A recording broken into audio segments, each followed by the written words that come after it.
Sometimes sloth and torpor fools us, tricks us, because it comes masquerading as compassion. Just like doubt can masquerade as wisdom. These mental factors are very tricky. It takes a lot of discernment to really see what is going on.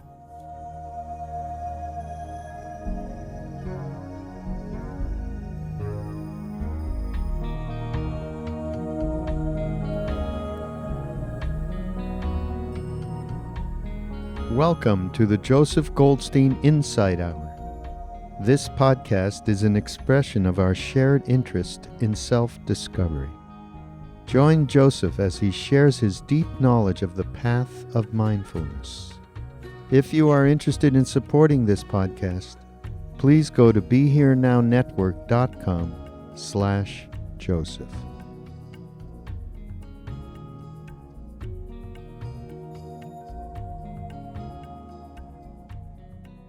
Tonight, I'd like to talk about a few deeply conditioned, deeply habituated patterns of mind, which when they are carelessly attended to, cause lack of vision, lack of knowledge, are detrimental to wisdom, tending to vexation, leading away from Nibbana.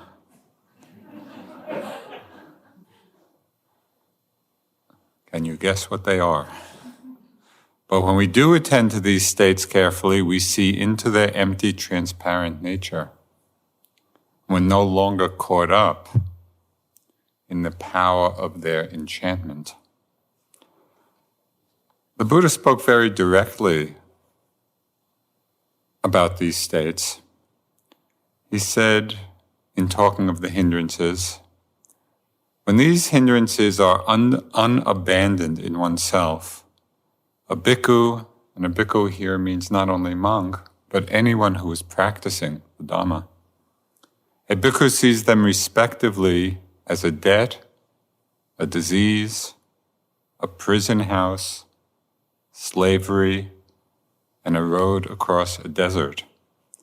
But when these 5 hindrances have been abandoned in oneself, that is seen as freedom from debt, healthiness, release from prison, freedom from slavery, and the land of safety. I think the Buddha did not use these metaphors carelessly.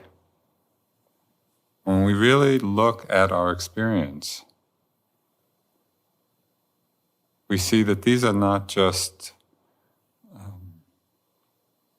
philosophical concepts, but they reflect, these metaphors reflect the contraction of mind, the imprisonment of mind, when we're lost in the hindrances, and the freedom of mind that's possible when we become aware of them.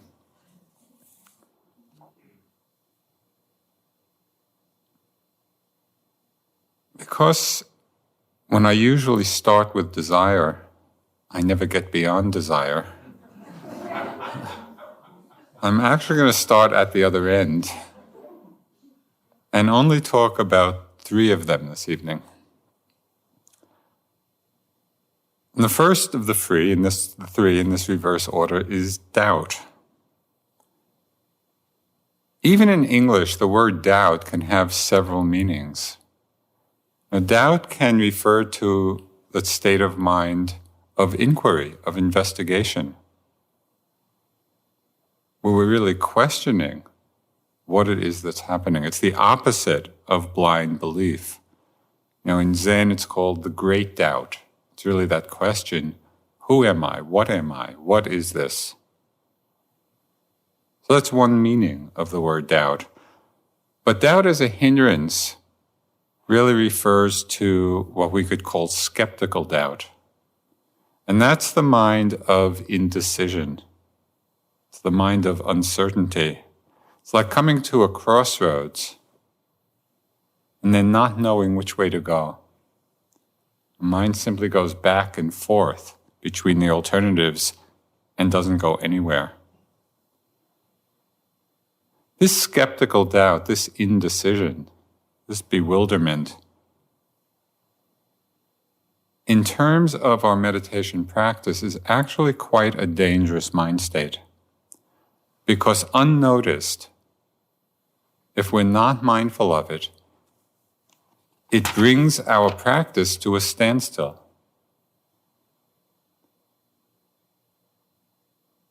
When doubt is strong, and we're paralyzed by this indecision, it doesn't even give us the chance to make a mistake and to learn from our mistakes. Doesn't give us the opportunity to take a wrong turn and see, oh yeah, that was the wrong path. I need to go this way. Doubt keeps us paralyzed in inaction. We're always checking ourselves. There's always vacillation, trying to decide. This was expressed, this inaction, the experience of this inaction was expressed very well by one of the great American saints, Yogi Berra, which for those of you not from this country, would take a long time to explain. He was actually a baseball player.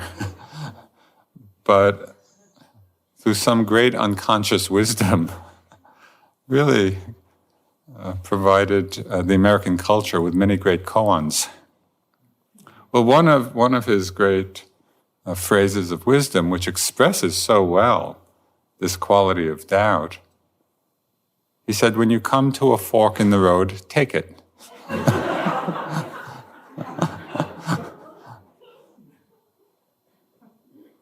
I think actually somebody could get enlightened contemplating that koan. Well, in our meditation practice, in our own practice, doubt takes many different forms. It can be doubt about the practice itself. And we start wondering, what does sitting here watching my breath have to do with anything? Of what use is it? It can really at times seem quite useless. And why are all these people around me moving like zombies? People coming in from the outside, it looks really strange. Like the back ward of a mental hospital. Or the doubt in our practice can take the form of thinking about other practices we've done in the past, or ones we've heard about, and then always just thinking and wondering and comparing. That way seems so much easier or quicker or more fun. We can spend a lot of time lost in this thinking, comparing mind, and it causes confusion, it causes indecision. Causes this quality of perplexity. So there's doubt about the practice. Doubt can arise about the teachers. Especially for those of you who have been here already for 6 weeks. Just when you finally got used to the first team, then 5 new characters come in.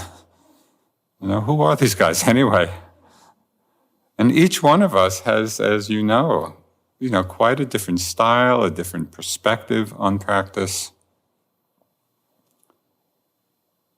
Doubts can begin to arise in the mind, well, who's right? Especially if on different nights or in interviews, people are saying somewhat different things. Maybe there's some kind of inner personality contest going on. And you feel, well, I really connect with this person, and I don't really connect with this other person. And we start judging or comparing on this personality level. And that really obscures the simplicity and the directness of the Dharma teachings. Perhaps most difficult of all, more difficult than doubts about the practice or the teachers, can be the very deeply conditioned pattern of self-doubt. Doubting one's own ability to practice. Thoughts of, am I doing this right? Or can I do this? It's too hard. It's not the right time. Maybe next year. It's important to understand this pattern of self-doubt because it doesn't only arise on retreat. If we don't understand it and see through it, it can be quite a debilitating force in our lives. There's an expression in English which captures the difficulty of this state, of this mind state. Now we say in English that someone is plagued by doubt. I find it interesting that that's the image that's used, doubt as a plague. And when we look at it in our minds, especially the sense of self-doubt, we see that it is a kind of plague.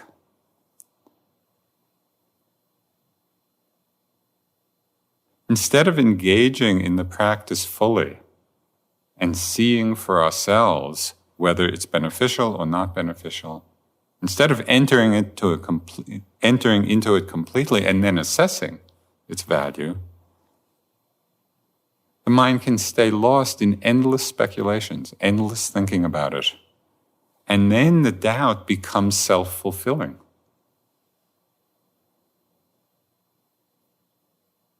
Because staying lost in thought, staying lost in this indecision, in this vacillation, really is useless. It doesn't lead any place at all.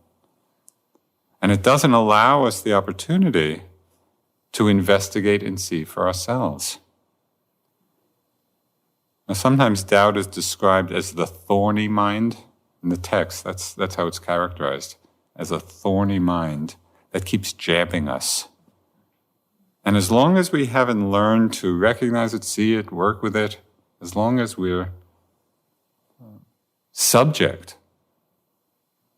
to this doubting mind, it keeps jabbing us, and the mind begins to get very irritable, very discouraged, very dissatisfied.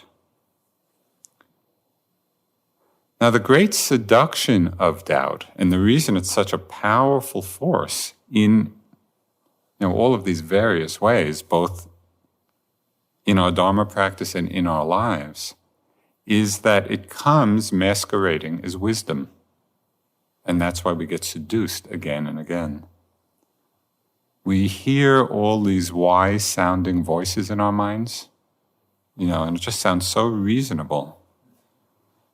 Trying to figure things out, trying to figure our experience out, trying to see what it is that we should do through our thinking mind. Now, thought is powerful and effective in many areas of our lives and in many aspects of the practice. But thought as a vehicle is always limited. There are many domains of experience which are beyond the range of thought.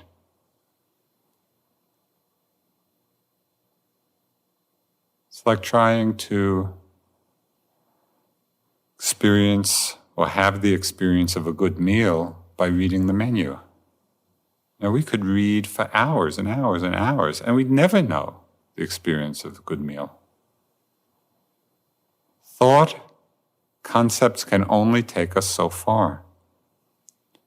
Finally, the Dharma has to be tasted directly by each one of us. So what to do?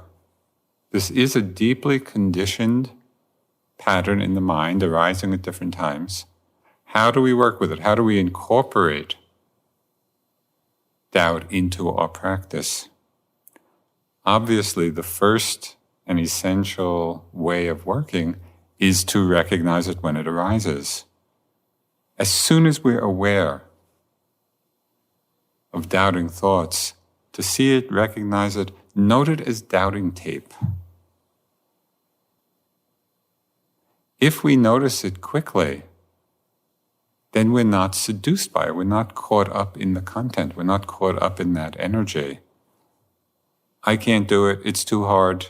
Doubting tape. It's just another thought. That's all it is. when we see it clearly, when we see it quickly. We don't give it any power.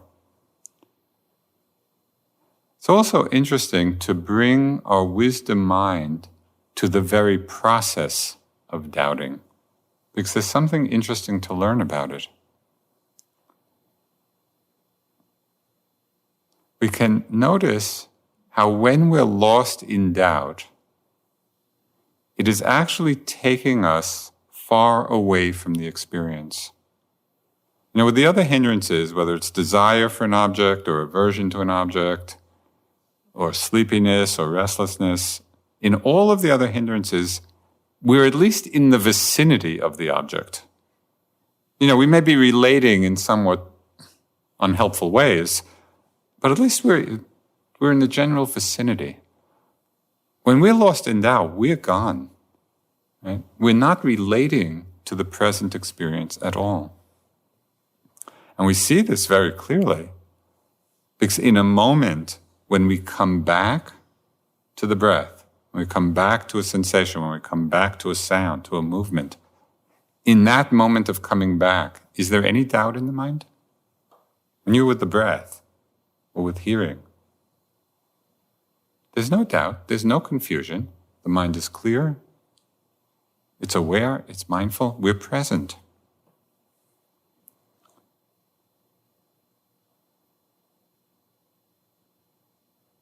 So the first thing is just to note it, recognize it quickly, noting it, seeing how doubt is working to take us away from the object. It's also helpful at times to, especially when doubting is strong, a self-judgment is strong, just to reconnect with that basic quality of faith in the Dharma, surrender to the Dharma. There were times early in my practice in India when I was having a lot of difficulty, the usual difficulties of practice, and there was a lot of self-judgment going on. And I was watching all this, and I would remind myself,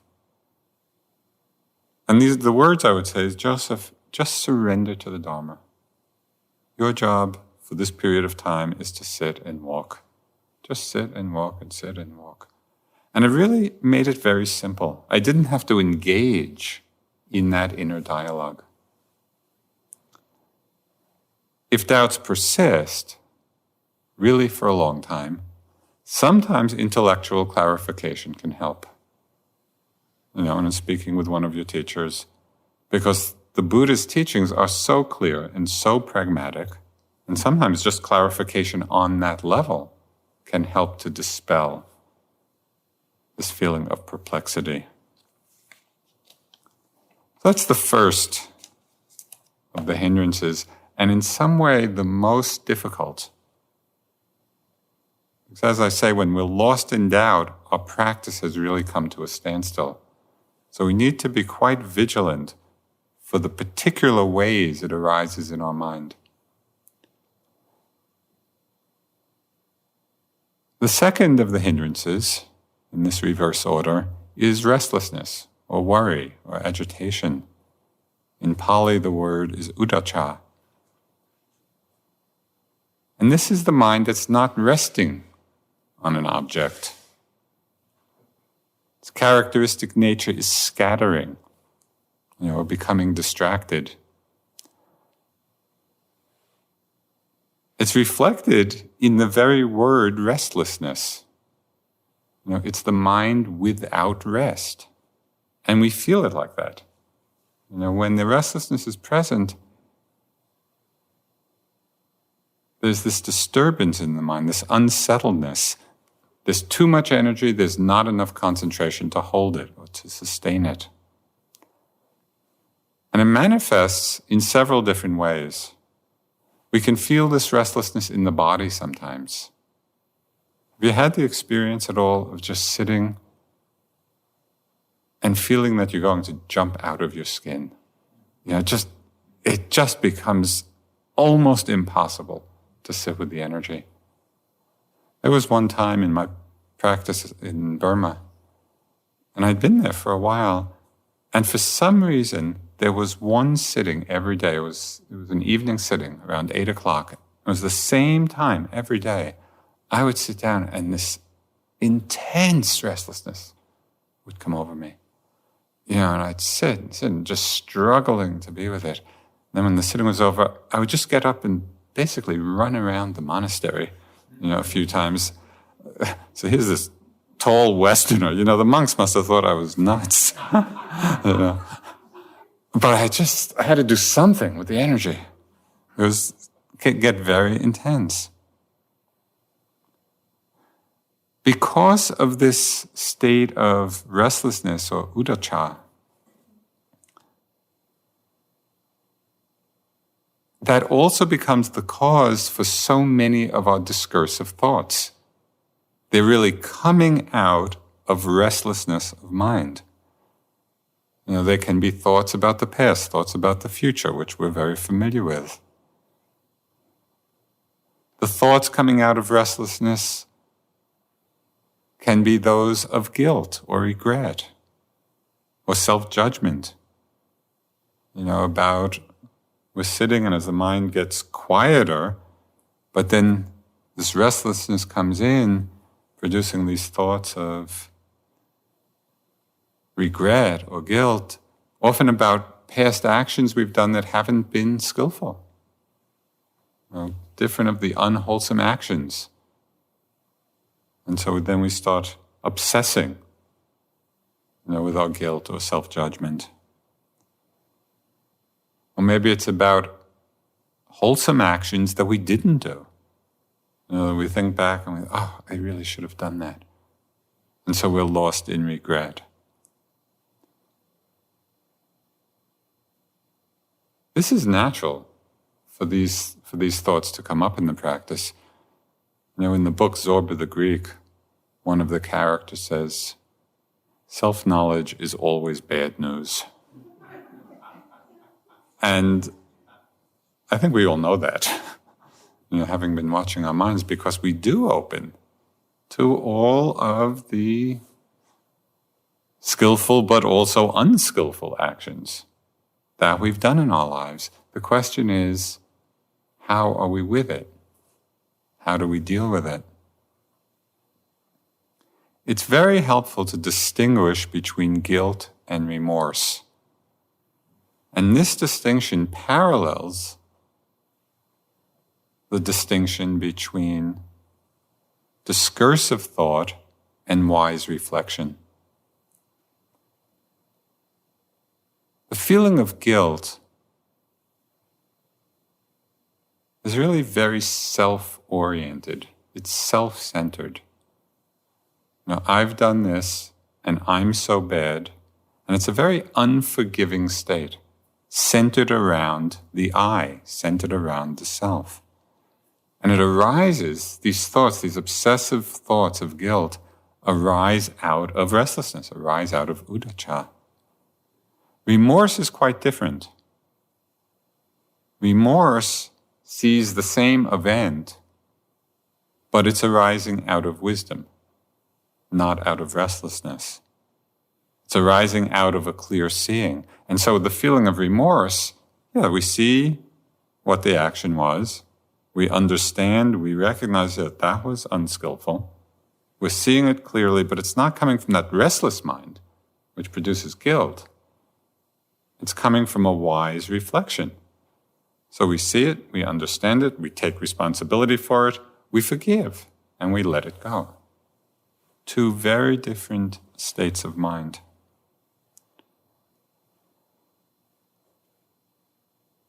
Thinking produced by restlessness often leads to the comparing mind, the endlessly comparing mind.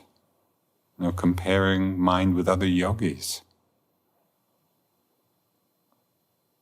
How long do they sit? Do they sit longer than me, or do I sit longer?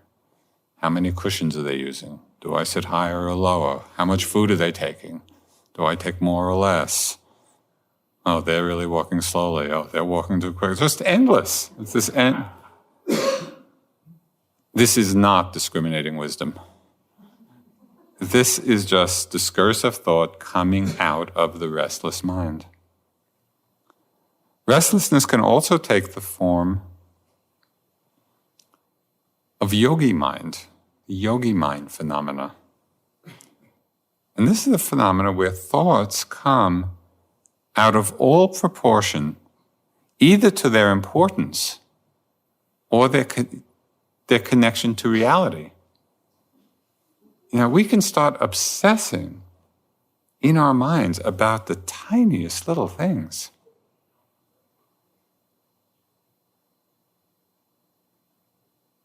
In past years, we have actually created a peace treaty here at IMS, but in past years, there used to be these window wars. How much should the windows be open? How much should they be closed? And the yogi mind just kind of getting totally lost in this, as if this is the most important thing. Sometimes it really gets way out. At one point, this is quite a few years ago, I was on retreat here and sitting up in M101. And as I was sitting, I started hearing these voices coming out of the radiator. And they were really clear. It was really clear. And so I just kind of said, that's interesting. The voices are coming up all the way from the kitchen, and they're coming up through the pipes and out the radiator. And I was hearing these entire conversations of what I thought were people talking in the kitchen, and the conversations were wild. One friend had killed another one, and another had died of, some disease, and I'm sitting there, what's going on here? There's all this stuff is happening, they're not telling me. And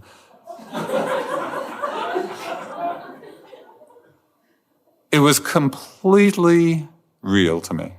Completely. I had to go down to the kitchen and say, okay, why aren't you telling me about this stuff? Really, voices through the radiator.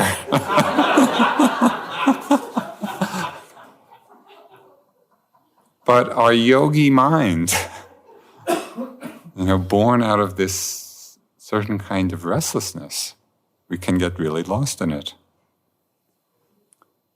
There's also a more subtle manifestation of restlessness, which I find really interesting. And that happens really when the practice is going very well. And we begin to see, the mind is quite concentrated, and we're going along, and begin to observe even the momentary getting lost in a thought. We're not carried away, we're not obsessing with our thoughts, but we're going along, and then just a momentary getting caught, and then the thought passes. And mostly I think we just sort of ignore that because it's not really disturbing our practice. But when we look at that phenomena more carefully, begin to see that just that slipping off the object, even if it's just for a few moments, is really a reflection of or a manifestation of this quality of uddhacca, of restlessness in the mind. And that really opened up the understanding of why restlessness as a mental factor is not purified, is not eradicated from the mind until the final, complete stage of enlightenment. Even after we've seen through the illusion of self, even after we've eradicated desire and aversion, which is no small accomplishment, restlessness is still there. So this is a very deep, and as I say, sometimes it manifests in very obvious ways, that strong restlessness in the body or the mind really agitated, in guilt or worry or self-judgment. But sometimes it's just seeing it as this very subtle unsettledness. So how to work with these different expressions of restlessness? Again, the first strategy is to recognize them all as a manifestation of this particular factor.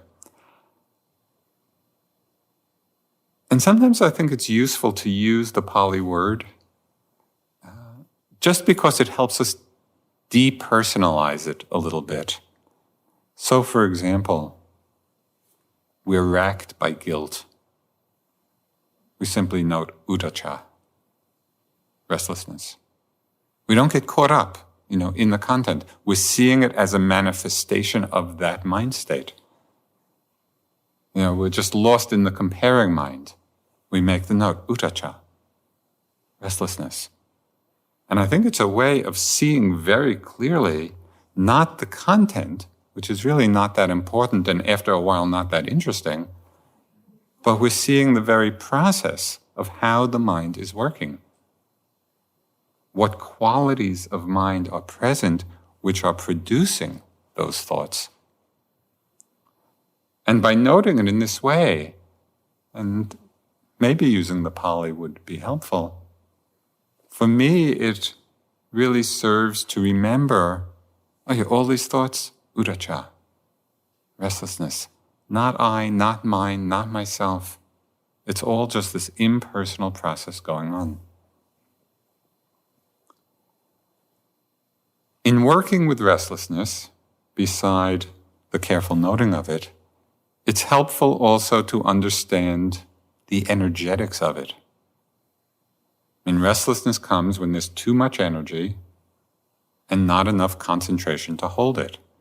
And so in one way or another, we want to strengthen the concentration factor. And we can do this in two ways, and they're really two opposite ways. One way of strengthening the concentration is by reining the mind in. It's very scattered, it's very dispersed, very restless, so we rein it in to the object, coming back just to the breath. Working with connecting at the beginning of the breath, sustaining for the duration of the breath, and making it even a narrower focus, just half a breath. Maybe a whole breath is too much. Just half a breath, half a breath, half a breath. So we're tethering the mind to the object. And when we're restless, this takes some determination, some resoluteness.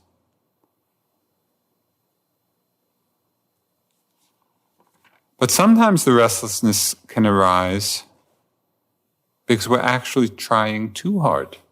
The mind is too tight. We're over-efforting. So if that's the cause of restlessness, then what we want to do is relax a bit, make our minds more spacious, more open. Relaxing back into awareness, opening to sound, opening to the whole body, letting the mind become as vast as the sky. The sky can contain all the energy in the world. So when our minds get that big, then the energy that's present is not spilling over the edges of the container. So we come to stability. So we work with doubt, we work with restlessness. The last of the hindrances that I'll mention this evening is the hindrance of sloth and torpor, which in Pali is called tinamita. And we feel this as sleepiness, we feel it as drowsiness, we feel it as a certain kind of dullness in the mind. It's when the mind becomes contracted, it becomes sluggish. And it happens when the fiery aspect of energy is no longer there. It's absent. An image which is used to describe it is, what does butter become?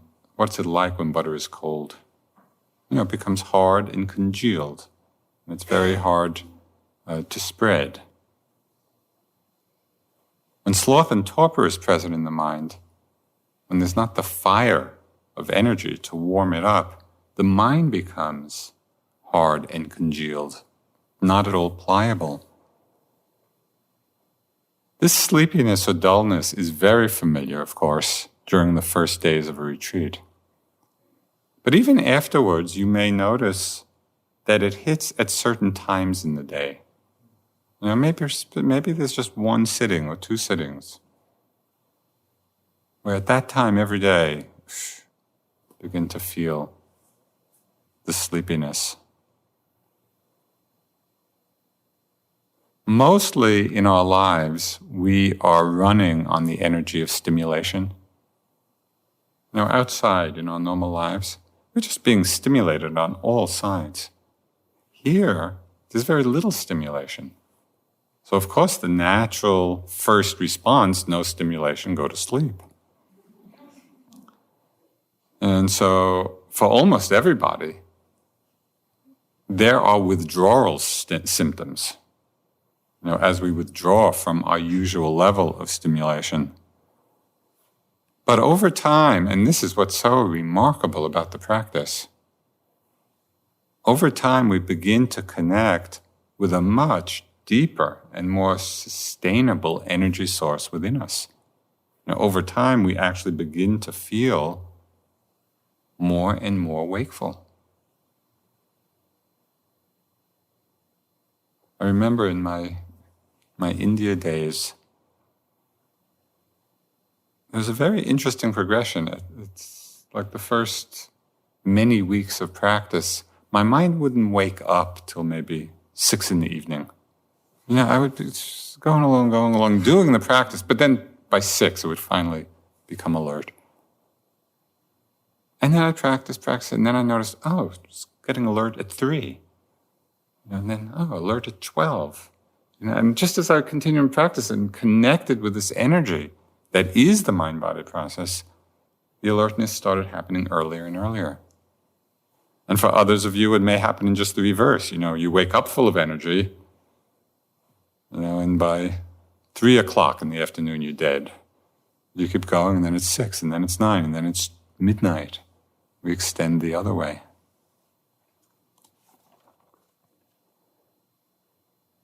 But the real meaning of sloth and torpor is not even this feeling of sleepiness or dullness.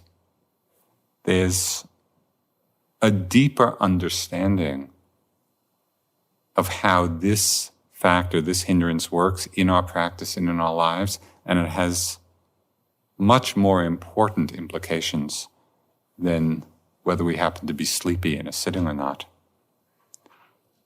And that is the manifestation of sloth and torpor as this habit or energy of withdrawing from difficulties. It's that factor, that quality in the mind, which in the face of difficulties, in the face of challenges, simply wants to withdraw, wants to avoid them. It doesn't want to engage. And this is true whether it's in our retreat practice here or in the difficulties and challenges in our lives. This mind state, this factors of sloth and torpor in this meaning really makes our mind very inactive, very lazy, pulling back. And it doesn't allow us to draw on the strength that we actually have. We have the strength to deal with the difficulties, but when sloth and torpor are strong, we're not connecting. It doesn't allow us to connect.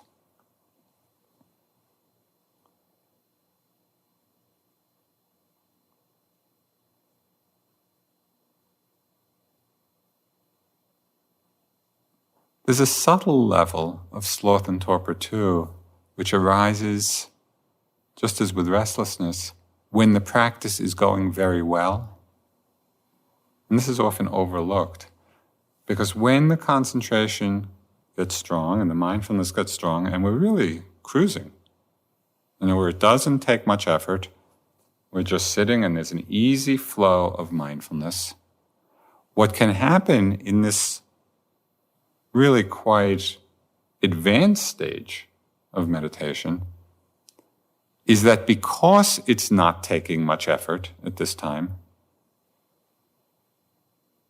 sloth and torpor begins to enter into the mind because in a certain way we've become complacent. We're on cruise control. And it's still going, and it's going smoothly, but we've lost a certain quality of vibrancy, of alertness. We're just cruising along. So it's to begin to see that that's this subtle level of sloth and torpor. And now what we need to do at that time, when our practice is going well in that way, we need to keep it energized.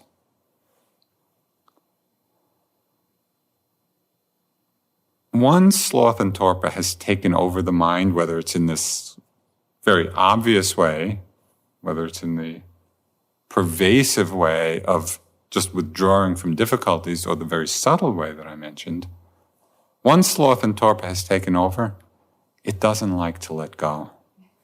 It really holds on tight because it feels very cozy and comfortable. We're sitting and we're kind of in this state.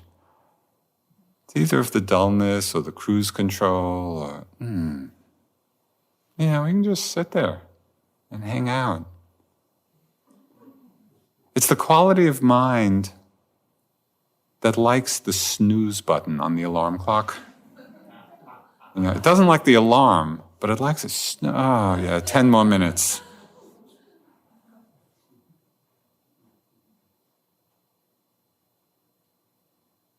And sloth and torpor has one other interesting manifestation. And that is, that mind state doesn't really like energetic people.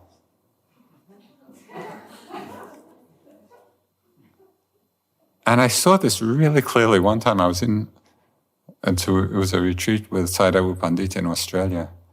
And just across, the yogi across from me was this very energetic yogi, really energetic. So I thought I was working pretty hard, but, it was 11 o'clock, 12 o'clock at night. I thought, well, I put in a good day. He'd still be up. He'd be practicing. I'd get up at, 4:30, making a good effort. I'd get up. He'd be walking. So at first, there was a lot of comparing and self-judging. And then my self-judgment, I started projecting it, onto him and seeing all his faults, And my mind was getting very full of, then not self-judgment, but judgment about him and, criticism and one thing or another. But at a certain point, I realized what was happening, and I began to see it all impersonally. This is just tina mitta. This is just sloth and torpor doing its thing of not liking energetic people. And it really helped me first depersonalize it all, seeing that the state itself was not mine, not self, not I. And it lightened up the whole situation. Became lighter, became freer, became more humorous. I was just watching my mind do this thing, which was really quite ridiculous. And in the end, this person actually became very inspiring to me. Instead of letting the mind state condition all those thoughts, I could relax, my mind lightened up, and it inspired my own efforts in energy.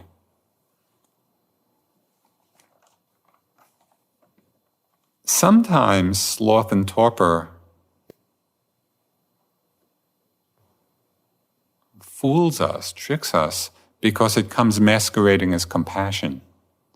Just like doubt can masquerade as wisdom. These mental factors are very tricky. It takes a lot of discernment to really see what is going on. So sometimes sloth and torpor comes in the guise of compassion.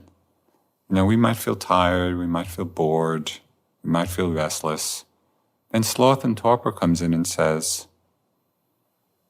if I work too hard, I'm sure to get sick. I better take care of myself. Let me go take a rest. Let me take a nap.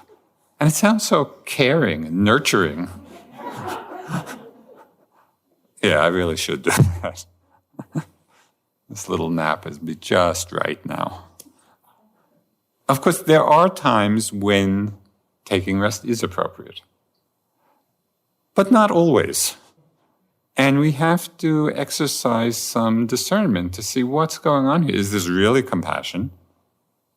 Is there wisdom here? Or is it just sloth and torpor trying to fool us?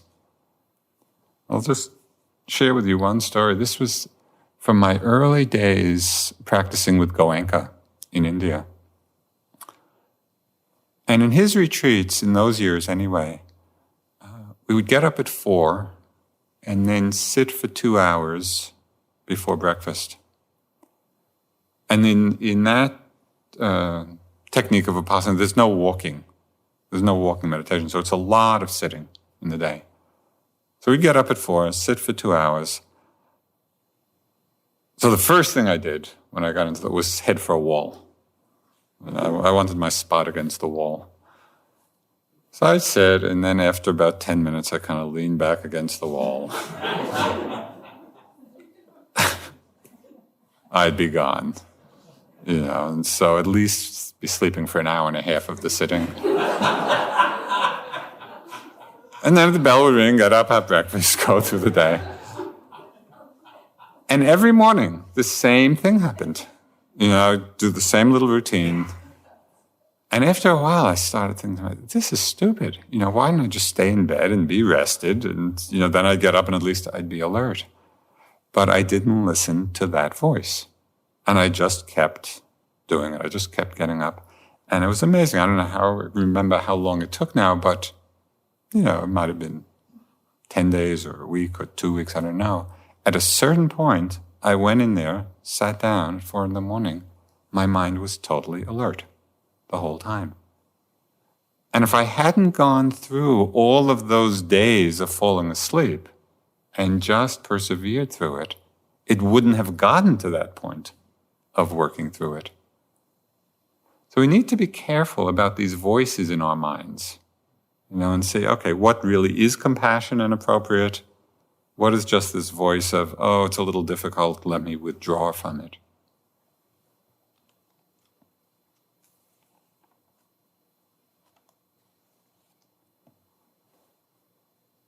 When the mind is contracted under the influence of sloth and torpor, when there's this pulling back, when there's this retreating mode from difficulty, there's not much joy or pleasure in our lives. Because we're always kind of pulling in. There's not much delight. So the question is, how can we work with this factor, which is very strong at times, and works on so many different levels? How can we begin to incorporate it into our practice and gain some understanding and some freedom?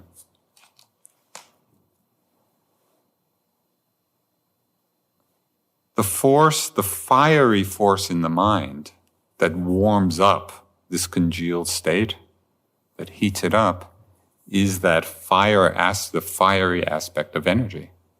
It's arousing the energy. That's the fire that begins to soften the mind, make it more pliable. So how do we arouse the energy in that state? First, as with all the others, a really careful noting. As soon as sleepiness, dullness, heaviness, as soon as it arises, that becomes the object. We have to note it carefully and precisely. It's really investigating what is this experience that I'm calling sleepiness, I'm calling sloth and torpor. What is it? We begin to look carefully into our mind state, into our body. That itself arouses energy. Careful noting of other objects, adding more touch points. There's a principle in practice, in meditation, which is also true in life, but one which we often miss. And that is, the principle is that effort creates energy. And usually we think just the opposite. We think we need energy to make effort. But if you're feeling really tired and you go out and exercise, how do you feel at the end? Generally, we feel quite energized by it because we've made the effort. In exactly the same way, when sloth and torpor is present, if we make the effort through careful noting, through adding more objects, more touch points, the effort creates the energy and we become more wakeful. And then there are the usual suggestions, the antidotes, which I'm sure you've heard many times. Open the eyes, stand up, walk faster, sometimes walking slower. There was a time I was in the dining room in one retreat, and Sharon Salzberg was also on retreat walking next to me. And she was like the queen of slow walking. It's like, she might take an hour to walk from here to the dining room. I mean, it was amazing. A few comparing thoughts there. So anyway, we were walking next to one another in the dining room, and she was in this totally creep mode, creeping mode.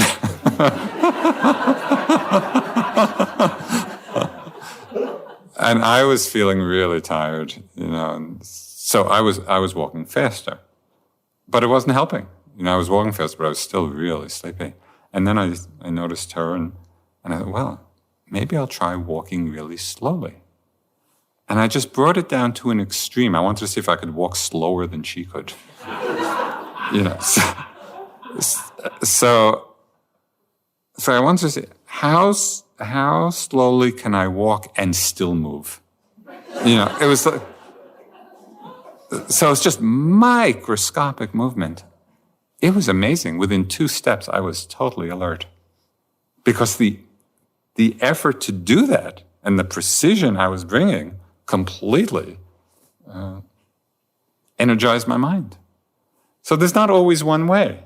We need to experiment and just see, okay, in this situation, what will work?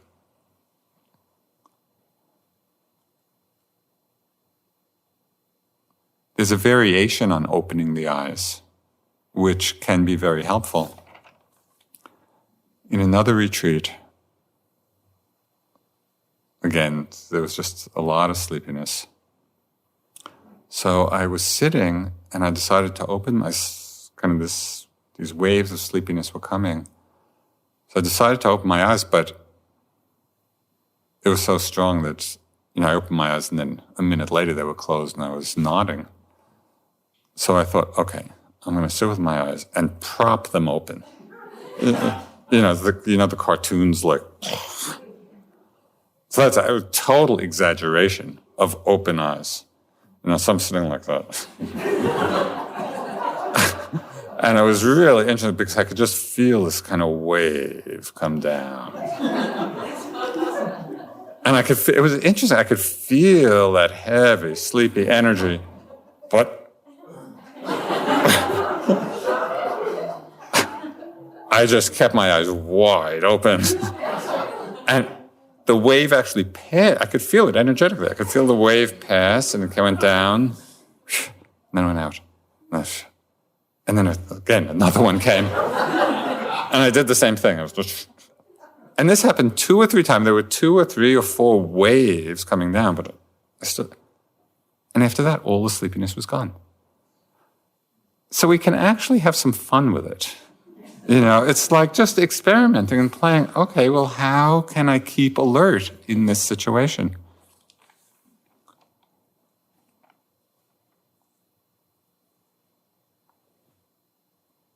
On a more subtle level, and this is a little tricky, so I'm a little cautious in saying this, but since you're all 3-month yogis, 6 weeks yogis, sometimes it's our attachment to clarity that keeps us from being mindful of sleepiness.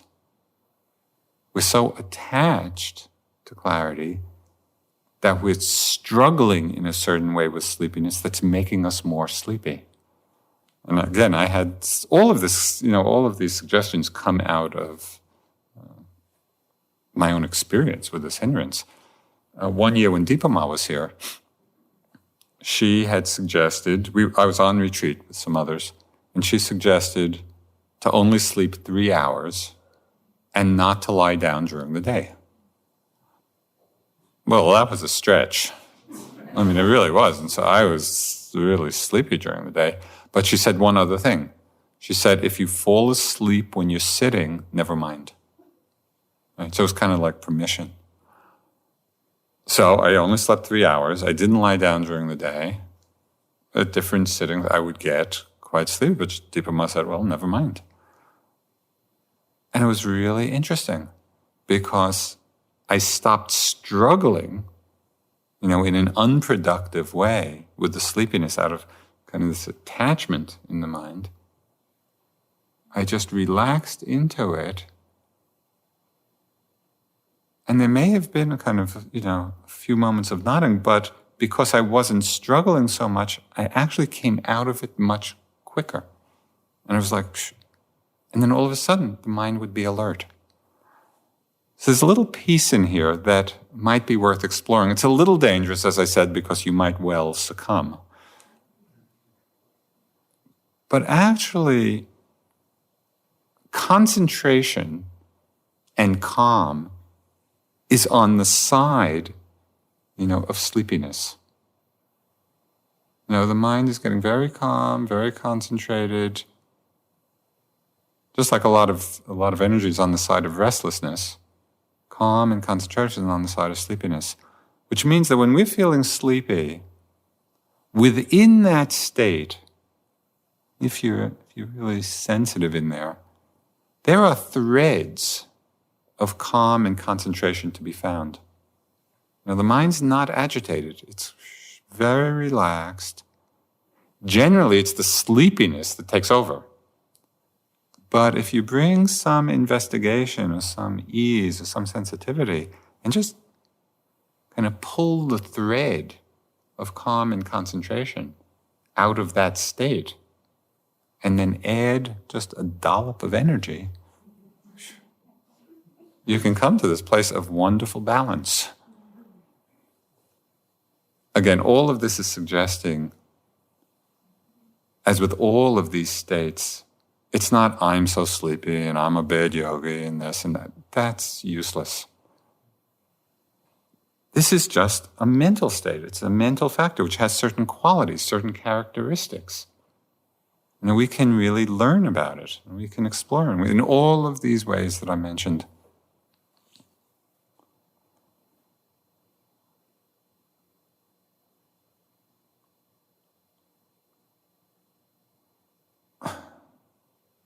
Just one last little piece about sloth and torpor.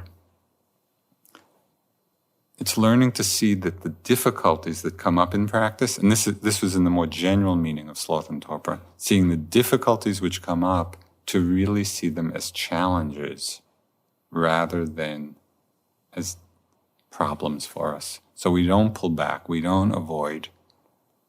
There was a time in my practice, I was working with Sayadaw, who's, as you know, is this great warrior. And he called that up, in most of us who were practicing with him. There was one time in my practice which, contrary to my nature, I started using the mantra, given a choice, choose the difficult. Because my propensity is, given a choice, choose the easy. And it was really interesting to work with the other side of it. Given a choice, choose what's difficult. And the energy that came from just working in that way at times.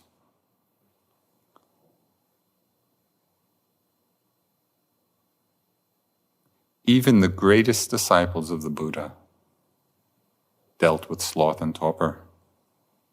At one time, Mahamoggallana, the chief disciple of the Buddha, before he was enlightened, he was meditating in the forest. His mind became very withered from sloth and torpor, and the Buddha looked into his mind. And this is the dialogue. Moggallana, are you drowsy? Yes, sir, I am nodding. Buddha said, listen, and I will teach you ways of overcoming it. And then the Buddha went through many of these same ways that I've described. But at the very end of this little dialogue, but if none of these work, take rest.